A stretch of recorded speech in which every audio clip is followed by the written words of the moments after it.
বক্তব্যটা শেষেই সিগারেট ধরায়, আছে না নাই? মাহফিল শেষেই বিড়ি ধরায়, কয় চমৎকার ওয়াজ করছে হুজুরে।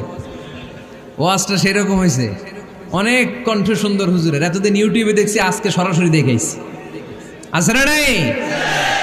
তো কি লাভ হয়েছে? লাভটা হয়েছে কি? এই যে মাহফিল শেষে বিড়িটা ধরাইলেন আর গেলেন, কোনো লাভ হয় নাই। এগুলো থেকে বেরিয়ে আসতে হবে। বছরের পর বছর আমাদেরকে শেখানো হয়েছে একভাবে, কেউ এই পরিবর্তনের আওয়াজ তোলে নাই। আওয়াজ আপনাকে তুলতে হবে। আওয়াজ তোলার জন্য এত মানুষ লাগে না, আপনি একাই যথেষ্ট। আপনি দাঁড়ান না সামনে, দেখবেন আপনার সামনে কেউ টিকে থাকতে পারবে না, ঠিক কিনা? কিন্তু আপনার শক্ত সিদ্ধান্ত লাগবে, পরিবর্তনের জন্য শক্ত মানসিকতা লাগবে, যে আমি পরিবর্তন করতে চাই। We have to change. যুগ জামানা পাল্টে দিতে চাই না অনেকজন, এক মানুষই আনতে পারে জাতির জাগরণ।